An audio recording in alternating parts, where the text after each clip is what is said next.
अस्सलाम वालेकुम everyone, this is Mohammad Ashraf Khan speaking from universities page. उम्मीद करता हूँ आप खैरियत से होंगे।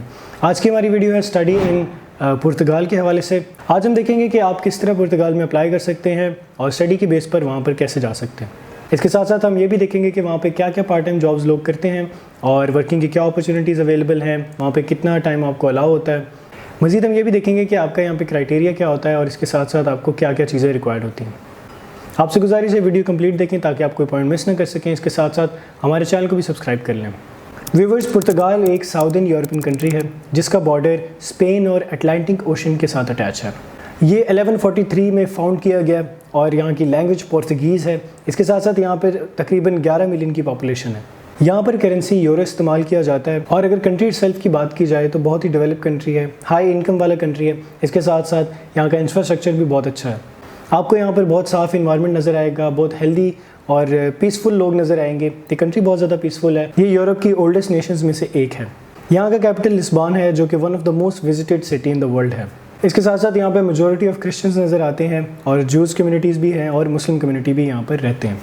मोस्ट इंपॉर्टेंटली ये एक टूरिस्टिक अट्रैक्शन है। पूरी दुनिया से लोग यहाँ पर टूरिज़म के हवाले से आते हैं। यहाँ की वाइन्स, यहाँ के बीचेस, यहाँ के लैंडस्केप्स बहुत ज़्यादा मशहूर हैं और यहाँ पर दुनिया का सबसे पुराना बुक स्टोर है जो कि पूरी दुनिया से टूरिस्ट देखने के लिए आते हैं। यहाँ का क्लाइमेट बहुत अच्छा है, यहाँ का एनवायरनमेंट बहुत साफ़ है, आपको बहुत नीट एंड क्लीन ये कंट्री नज़र आएगा। इसके साथ साथ यहाँ पर रिच कल्चर, रिच हिस्ट्री आपको देखने को मिलेगी, रिच आर्किटेक्चर देखने को मिलेगा और यहाँ पर पूरी दुनिया से लोग आते हैं तो आपको बहुत सारी नेशंस भी मिलेंगी, बहुत ज़्यादा कल्चरल एक्सपीरियंसेस हासिल होंगे। बात करते हैं यहाँ पर स्टडीज़ की। स्टडीज़ के हवाले से कंट्री बहुत अच्छा है क्योंकि यहाँ पर हाईली रैंक्ड यूनिवर्सिटीज़ हैं। यहाँ की टॉप 7 यूनिवर्सिटीज़ हैं जो कि QS वर्ल्ड रैंकिंग में भी आती हैं। यूरोप में यहाँ की स्टडीज़ रिकग्नाइज्ड है। स्टडीज़ का यहाँ पे एक और बेनिफिट ये है कि ये एक अफोर्डेबल कंट्री है। यहाँ की ट्यूशन फीसेस काफ़ी हद तक मिनिमम है और लिविंग कॉस्ट भी काफ़ी हद तक मुनासिब है। बैचलर्स यहाँ पे 3 से 4 साल का होता है और अगर मास्टर्स को देखा जाए तो वो 1 से 2 साल का यहाँ पर रेंज करता है। ये डिपेंड करेगा आप किस कोर्स में एडमिशन लेना चाहते हैं। अगर आप MBBS करेंगे तो वो ऑफ कोर्स इससे भी ज़्यादा ड्यूरेशन का हो सकता है। यहाँ पर स्टडीज़ करने का ये भी बेनिफिट है कि यहाँ पे आपको रिसर्च बेस्ड काम कराया जाता है, प्रैक्टिकल काम कराया जाता है, तो ऑफ कोर्स आपका एक्सपोजर बहुत ज़्यादा बढ़ेगा। इंटरनेशनल कम्युनिटीज़ के लोग यहाँ पर आते हैं और इससे आपकी कल्चरल एक्सपीरियंसेस भी बढ़ेंगे, आपकी नेटवर्किंग भी स्ट्रॉन्ग हो जाएगी। इनटेक के हवाले से देखें तो यहाँ पर मोस्टली एक मेजर इनटेक होता है जो कि दिसंबर जनवरी से स्टार्ट हो जाता है और मार्च अप्रैल तक ये कंटिन्यू रहता है। कुछ प्राइवेट इंस्टीट्यूट में यहाँ पर मई से जून तक भी एडमिशन्स ओपन होते हैं, but majority of the universities are open in December till March. एक प्लस पॉइंट ये भी है कि यहाँ पर आपको स्कॉलरशिप्स भी अवेलेबल होती हैं। पब्लिक यूनिवर्सिटीज़ में इंटरनेशनल स्टूडेंट्स इजीली अप्लाई कर सकते हैं और वहाँ पढ़ सकते हैं। मजीद ये कि यहाँ पर आप पार्ट टाइम जॉब्स भी कर सकते हैं। 20 आवर्स पर वीक आपको अलाउ होता है जिसमें मोस्टली स्टूडेंट्स अपने लिविंग एक्सपेंस कवर करने की कोशिश करते हैं। यहाँ पर इंग्लिश शॉर्ट प्रोग्राम्स होते हैं और इंग्लिश वाइडली बोली जाती है क्योंकि यहाँ पे पूरी दुनिया से टूरिस्ट भी आते हैं, तो ऑफ कोर्स इंग्लिश का रुझान यहाँ पे काफ़ी ज़्यादा है। बट यहाँ की local language which is Portuguese, ये अगर आप सीखेंगे तो आपके लिए सर्वाइवल भी ईजी हो जाएगा, आपके लिए जॉब ढूंढना भी ईजी हो जाएगा और लोगों से कनेक्ट करना भी काफ़ी हद तक ईजी हो जाएगा। आइल्स के हवाले से देखें तो यहाँ पर आपको आइल्स की स्पेसिफिकली रिक्वायरमेंट नहीं होती, कुछ यूनिवर्सिटीज़ रिक्वायर करती हैं। इस वजह से आपको सजेस्ट किया जाता है कि आप अपने आइल्स का सर्टिफिकेट भी अटैच करें जब भी आप एडमिशन के लिए अप्लाई कर रहे हैं। यहाँ पर एडमिशन प्रोसेस काफ़ी हद तक सिंपल है और मिनिमम है। इसके साथ साथ यहाँ पर क्राइटेरिया भी काफ़ी हद तक मिनिमम है। यहाँ पर स्टडीज़ का एक ये भी बेनिफिट है कि आप अपने स्पाउस को भी बुला सकते हैं, उसके मल्टीपल ऑप्शंस अवेलेबल हैं। और इसके साथ साथ स्टडीज़ कंप्लीट होने के बाद आप पोस्ट स्टडी वर्क वीज़ा के लिए भी अप्लाई कर सकते हैं। यहाँ पर फीसेस 900 यूरोज़ पर ईयर से 4000 यूरोज़ पर ईयर तक रेंज करती है depending on the course and the university. अगर आप पब्लिक यूनिवर्सिटीज़ में अप्लाई करेंगे तो वहाँ पर फीसेस काफ़ी हद तक मिनिमम होती हैं। बात की जाए यहाँ पर डिमांडिंग कोर्सेज़ की तो स्टूडेंट्स यहाँ पर हॉस्पिटैलिटी, टूरिज़म, एग्रीकल्चर, इसके साथ साथ मेडिकल के कोर्सेज़ में बहुत ज़्यादा स्कोप है। एडमिशन प्रोसेस काफ़ी हद तक सिंपल होता है। आपने यूनिवर्सिटी में अप्लाई करने के लिए ऑनलाइन पोर्टल्स अवेलेबल हैं, वहाँ पर जाके आप अपनी यूनिवर्सिटी सेलेक्ट करते हैं और अपने कोर्स सेलेक्ट कर लेते हैं। उसके बाद अपनी एप्लीकेशन प्रोसेस स्टार्ट कर देते हैं। यहाँ पर आपको जो डॉक्यूमेंट्स रिक्वायर्ड होते हैं वो आपके प्रीवियस ट्रांसक्रिप्ट हो सकती हैं जो कि आप अटेस्ट भी करवाएंगे और लीगलाइज भी कराएंगे। कुछ यूनिवर्सिटीज़ में यहाँ पर एंट्रेंस एग्जाम्स भी होते हैं, इसके साथ साथ इंटरव्यूज़ भी अरेंज किए जाते हैं। इस तरह उनकी बेस पर और आपकी प्रोफाइल की बेस पर आपको एडमिशन दिया जाता है। एप्लीकेशन के लिए आपको कुछ बेसिक डॉक्यूमेंट्स रिक्वायर्ड होते हैं जिनमें आपकी पासपोर्ट, आपका CV, इसके साथ साथ आपके प्रीवियस ट्रांसक्रिप्ट्स होते हैं जो कि आप अटेस्ट भी करवाते हैं और लीगलाइज भी करवाते हैं। यहाँ पर एप्लीकेशन की फ़ीस रेंज कर सकती है 50 यूरोज़ से ऑनवर्ड 70 यूरोज़ तक भी जाती है। आपको आपका मोटिवेशन लेटर भी चाहिए होता है, इसके साथ साथ आपको रिकमेंडेशन लेटर भी चाहिए होता है।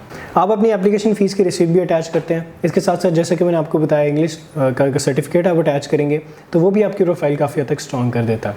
स्टूडेंट्स, हम बात करते हैं यहाँ पर लिविंग कॉस्ट के हवाले से कि एक स्टूडेंट का यहाँ पर क्या खर्चा होता है। पर मंथ उसको कितने पैसे चाहिए होते हैं यहाँ पे सर्वाइवल के लिए। तो यहाँ पर 3 मेजर अखराजात होते हैं जो कि एक स्टूडेंट के हो सकते हैं, जिनमें उसका रेंट आता है, उसका फूड और ग्रॉसरी आती है, इसके साथ साथ उसका ट्रैवलिंग का कॉस्ट आती है। रेंट की बात की जाए तो अगर एक स्टूडेंट शेयरिंग पर रहता है तो उसका 200 यूरो से 300 यूरोस तक रेंट रेंज कर सकता है, और ये आपको मैं सिटी सेंटर की बात कर रहा हूँ। अगर आप मेन शहर से थोड़ा सा दूर एरिया में रहते हैं तो आपका रेंट इससे भी कम हो सकता है। अगर सेपरेट रूम की बात की जाए तो वो 400 से 700 यूरोस पर मंथ तक रेंज कर सकता है। फूड के हवाले से देखें तो आपका 100 से 200 यूरोस पर मंथ तक रेंज कर सकता है। अगर ट्रैवलिंग के हवाले से देखें तो यहाँ पे आपका 40 यूरोस का कार्ड बनता है जिसमें आप पूरा महीना इजीली ट्रैवल कर सकते हैं।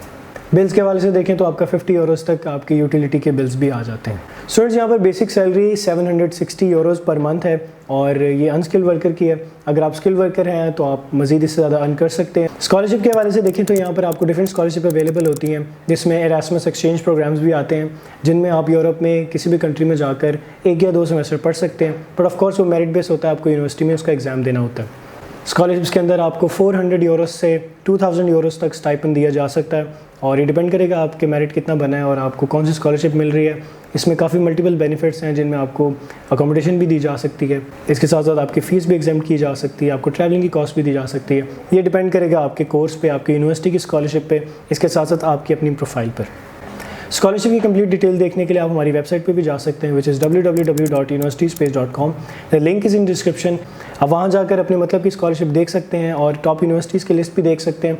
इससे आपके लिए ये आसानी है कि आपको एक ही पोर्टल पे तमाम यूनिवर्सिटीज़ की लिस्ट भी आ जाएगी और स्कॉलरशिप की लिस्ट भी आ जाएगी। उससे आप ये देख सकते हैं कि आप किस यूनिवर्सिटी के लिए एलिजिबल हैं और किस कोर्स के लिए एलिजिबल हैं। इसके साथ साथ आपको स्कॉलरशिप की डिटेल्स भी मिल जाएंगी।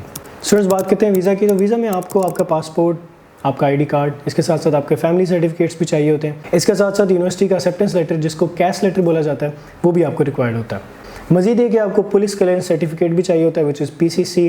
आपका मोटिवेशन लेटर भी इसके साथ ही होता है, और अगर आपने फ़ीस पे की है तो आपकी उसकी रिसीप्ट भी अटैच होती है।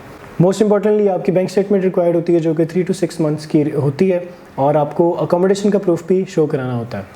मोर ओवर आपको ट्रैवल इंश्योरेंस भी रिक्वायर्ड होती है, और इन सब प्रोसेस के बाद आपका एक इंटरव्यू होता है। इंटरव्यू के अंदर आपसे बेसिक सवाल किए जाते हैं यूनिवर्सिटी के रिलेटेड, कंट्री के रिलेटेड, आपके स्टडी प्लान के रिलेटेड। वीज़ा प्रोसेस में आपको 60 डेज़ लग सकते हैं, और कुछ केसेस में जल्दी भी आ जाता है और कुछ केसेस में ज़्यादा टाइम भी लग सकता है। आपने अपनी अपडेट ऑनलाइन देखनी होती है। पुर्तगाल में अप्लाई करने का ये भी बेनिफिट है कि आपको 5 साल के बाद यहाँ पर PR मिल जाती है, और PR मिलने के बाद आप मल्टीपल कंट्रीज़ में जा सकते हैं, ईजिली ट्रैवल भी कर सकते हैं और काम भी कर सकते हैं।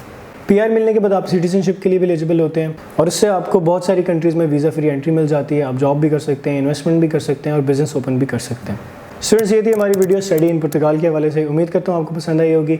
मज़ीद ऐसी इन्फॉर्मेटिव वीडियोस देखने के लिए आप हमारे चैनल को सब्सक्राइब कर लें। इसके साथ साथ हमारे चैनल को ब्राउज़ भी करते रहें और हमारी वेबसाइट पर लाजमी विजिट करें ताकि आपको कंप्लीट डिटेल मिलती रहे। मिलते हैं किसी और वीडियो में, तब तक के लिए मुझे दे इजाज़त। शुक्रिया।